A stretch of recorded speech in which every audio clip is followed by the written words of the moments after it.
Hi friends, வாங்க நம்ம இப்போ சோமா செய்யலாம். சோமா செய்கிறதுக்கு என்னென்ன பொருள் தேவைன்னு பார்க்கலாம் வாங்க. அக்காவும் ஆயா வந்துட்டு தேங்காய் அரிஞ்சிட்ருக்காங்க. இப்போ தேங்காய் அரிஞ்சிட்டு க்ளீன் பண்ணிவிட்டு நம்ம அதை அரைக்கணும். அக்காவும் ஆயா வந்துட்டு தேங்காய் க்ளீன் பண்ணட்டும், நம்ம வேறு பார்ப்போம். கடாய் வச்சுட்டு நம்ம வந்துட்டு ரவை வறுக்கணும். ஃபஸ்ட்டு ரவையை வந்துட்டு நம்ம நல்லா வறுத்து எடுத்துக்கணும். ரவையை வந்துட்டு பொன்னிறமாக வறுக்கணும். பாருங்கள், இந்த மாதிரி தான் நம்ம வறுக்கணும். அடுப்பாக இருக்கவா அது நல்லா தீ வருது. நல்லா வறுத்துட்டு அடுப்பாக இருக்கவா அது வந்து நல்லா தீ வருது. அதனால அது நல்லா பொன்னிறமாக நம்ம வறுக்கணும். பொன்னிறமாக வறுத்துட்டு அப்போ தான் வந்து நம்ம சோமாஸ்குள்ளே அதை வைக்கும் போது இதுவாக இருக்கும். இப்போ வேறு பாத்திரத்தில் நம்ம மாற்றிக்கலாம். வேறு பாத்திரத்தில் மாற்றிட்டு பாருங்கள், இந்த மாதிரி பொன்னிறமாக நம்ம வறுத்து எடுத்துக்கணும். அப்போ தான் நல்லாயிருக்கும் சோமாஸ்குள்ளே போடும்போது. இப்போ வந்து நம்ம நெய் விட்டு இப்போ தேங்காய் போட போகிறோம். தேங்காய் துருவல் நம்ம மிக்சியில் போட்டு அரைச்சி வச்சுருக்குறோம். அந்த துருவலை போட்டு அதையும் நம்ம வந்துட்டு பொன்னிறமாக வறுத்து எடுத்துக்கலாம். அதை போட்டாச்சு. தேங்காய் எல்லாத்தையும் போட்டுட்டு நம்ம அதை வறுப்போம்.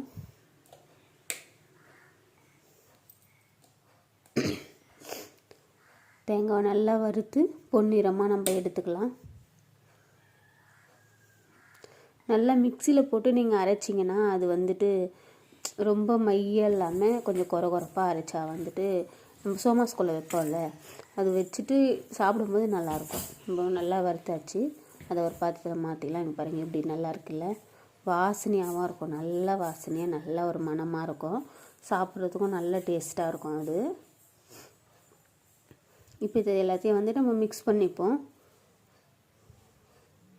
அப்போ தான் அதை நம்ம சாப்பிடும்போது ரொம்ப நல்லாயிருக்கும்.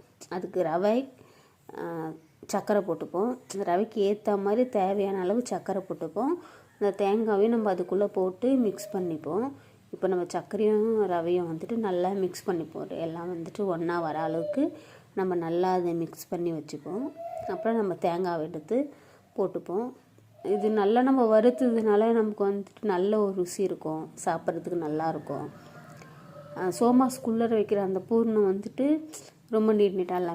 நம்ம வந்துட்டு இப்போ ஏலக்காய் கூட சேர்த்துப்போம். அப்போ தான் வந்து வாசனையாக இருக்கும் நமக்கு. ஏலக்காய் போட்டாச்சு. ஏலக்காய் போட்டு நம்ம நல்லா மிக்ஸ் பண்ணிப்போம்.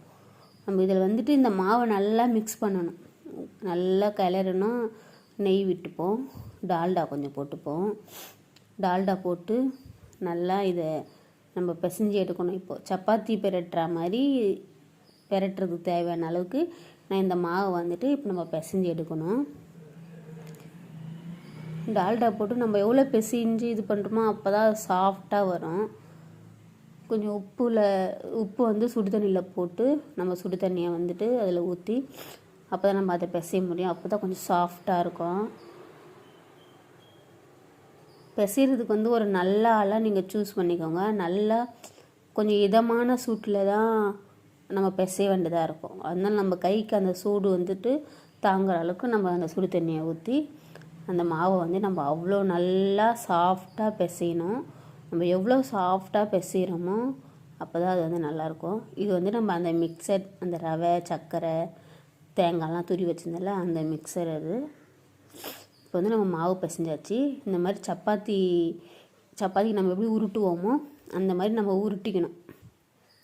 அந்த மாதிரி நம்ம நல்லா சப்பாத்தி உருட்டுற மாதிரி சாஃப்டாக கொஞ்சம் பெருசாக உருட்டினா தான் நம்ம அந்த சோமாஸ் கட்டையில் வச்சுட்டு அழுத்துறதுக்கு அதுக்குள்ளே பூர்ணம் வர வைக்கணும்ல. சோமாஸ் கட்டையில் வச்சுக்கலாம்.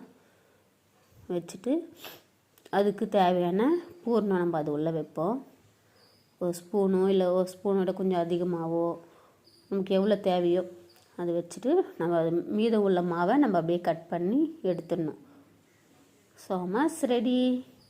இப்படி தான் நம்ம வந்துட்டு ஒரு 10-15 அந்த மாதிரி நம்ம நிறைய ரெடி பண்ணி வச்சுட்டு அதுக்கப்புறம் தான் நம்ம எண்ணெய் சூடு பண்ணிவிட்டு அதில் போட முடியும். 1-2லாம் நம்ம அப்பப்போ பண்ண முடியாது, அது கொஞ்சம் நமக்கு கஷ்டமாக இருக்கும். நம்ம இந்த மாதிரி சோமாஸ் ரெடி பண்ணி வச்சுட்டு தான் நம்ம போட்டால் நமக்கு கொஞ்சம் ஈஸியாக வரும் எல்லாமே.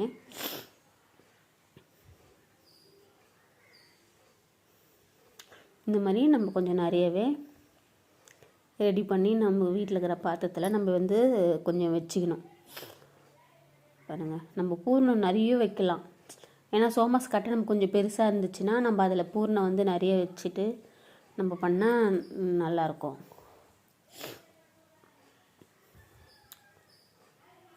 பாருங்கள், சோமாஸ் சூப்பராக பண்ணலாம், ரொம்ப ஈஸியாக பண்ணலாம். ஒரு 2 பேர் நம்ம கூட இருந்தாங்கன்னா சோமாஸ் வந்துட்டு நம்ம எண்ணெயில் போட்டு எடுக்கிறது ஈஸி நமக்கு. ஆனால் அது உருட்டுறது இது பண்ணுறதுல தான் கொஞ்சம் கஷ்டம். அது பூர்ணம் ரெடி பண்ணணும், மாவு பிசையணும், அப்புறம் இது உருட்டி அதை சோமாஸ் ஆக்கி வைக்கணும், அப்புறம் எண்ணெயில் விட்டு நம்ம எடுத்துக்கலாம். அது கொஞ்சம் நமக்கு ஈஸியாக தான் இருக்கும். அதுக்கு முன்னாடி நம்ம இதெல்லாம் நம்ம செய்யணும்ல. சோமாஸ் வந்துட்டு இந்த மாதிரி வச்சு நல்லா அழுத்திட்டு எடுத்தோம்னா அது உள்ள பூர்ணம் வந்து நமக்கு கொட்டாது, அது அப்படியே தான் இருக்கும். பாருங்கள், அழகாக இருக்குல்ல, சூப்பராக இருக்கும், பார்க்கவும் நல்லாயிருக்கும், சாப்பிட்றதுக்கும் அவ்வளோ சூப்பராக இருக்கும், அவ்வளோ டேஸ்ட்டாக இருக்கும். இது வந்து நம்ம ரொம்ப நார்மலாக எப்போவுமே செய்யலாம். பாருங்கள், நம்ம நிறைய வந்துட்டு பண்ணி வச்சிட்டோம். இப்போ எண்ணெயை சூடு பண்ணிவிட்டு நம்ம வந்து ஒரு 5, 6, 10 நம்ம பாத்திரத்துக்கு ஏற்ற மாதிரி, பாத்திரம் வந்து பெருசாக இருக்குது, கடாய் பெருசாக இருக்குது, நிறைய எண்ணெய் விட்டு நம்ம ஒரு 10, 15 கூட நம்ம போட்டுக்கலாம். அதில் போட்டுட்டு கொஞ்ச நேரம் கழித்து நம்ம அதை திருப்பி போடலாம். திருப்பி விட்டு கொஞ்ச நேரம் கழிச்சிட்டு அது வெந்துடும். ரொம்ப தீஞ்சி போகாத அளவுக்கு நம்ம அடுப்பில் தான் செய்கிறோம், அதனால் வந்துட்டு தீ அதிகமாகவே இருக்கும். அது டக்கு டக்குன்னு இது நம்ம கொஞ்சம் கிளறிட்டே இருக்கணும். அப்பப்போ கிளறி விட்டுக்கிட்டே இருந்தோம்னா அது வந்துட்டு டக்குன்னு ரெடி ஆகிடும். பாருங்கள், 2 வாட்டி 3 வாட்டி திருப்பி விட்டாலே போதும், நல்லா பொன்னிறமாக நல்லா செவந்துடும், உள்ளே எல்லாம் நல்லா வெந்துடும், சாஃப்டாக இருக்கும், சாப்பிட்றதுக்கும் ரொம்ப நல்லாவே இருக்கும். சோமாஸ் ரெடி. சோமாஸ் வந்து சுட்டாச்சு. இப்போ வந்து இது வீட்டில் சொந்தக்காரங்களுக்கு பலகாரமாக இல்லை அக்கா தங்கச்சிங்களுக்கு பலகாரமாக நம்ம சோமாஸ்லாம் தருவோம்ல. நம்ம கடையில் தான் மோஸ்ட்லி நிறைய வாங்கி சாப்பிடுவோம், ஆனால் இது நம்ம வீட்டிலையே வந்துட்டு பண்ணி சாப்பிட்றது வந்து ரொம்ப நல்லது, சேஃபும் கூட. கடையில் எப்படி செய்கிறாங்கன்னு நமக்கு தெரியாது, ஆனால் வந்து நம்ம வீட்டில் ரொம்ப பாதுகாப்பாக நல்லா நமக்கு செய்வோம், நமக்கு டேஸ்ட்டாக செய்வோம், அந்த மாதிரிலாம் நம்ம பண்ணுவோம்ல. அதனால் வீட்டிலையே பண்ணுறது தான் ரொம்ப நல்லது. நாங்கள் எப்போவுமே வீட்டிலே தான் பண்ணிப்போம். இப்போ இல்லை, எப்போவுமே அம்மா எல்லாமே வந்துட்டு சொந்தக்காரர் தரது, இல்லை வீட்டில் ஃபங்க்ஷன், காது ஊத்தல், சீமந்தம் எது நடந்தாலுமே வந்துட்டு நாங்கள் வீட்டில் தான் செஞ்சுப்போம். யாராச்சும் கேட்டாலும் நாங்கள் வந்துட்டு இந்த மாதிரி செஞ்சுலாம் தருவோம். இது நல்லாவே இருக்கும். நீங்கள் வந்துட்டு செஞ்சு சாப்பிட்டு பார்த்தா தான் அது உங்களுக்கு அந்த டேஸ்ட் தெரியும், அந்த இது தெரியும். நம்ம கஷ்டப்பட்டு செய்கிறோம், கஷ்டப்பட்டு இது பண்ணுறோம், எல்லாம் பண்ணிவிட்டு நம்மளே அதை செஞ்சு சாப்பிடும்போது நமக்கு ஒரு மாதிரி நல்லாவே இருக்கும். பாருங்கள், சோமாஸ் வந்துட்டு நம்ம ரெடி பண்ணியாச்சு, சுட்டாச்சு, சூப்பராகவே வந்திருக்கு சோமாஸு, ரொம்ப ரொம்ப நல்லாவே வந்திருக்கு. பாத்திரம் நிறைய நம்ம வந்து நிறச்சாச்சு, சோமாஸ் செஞ்சாச்சு.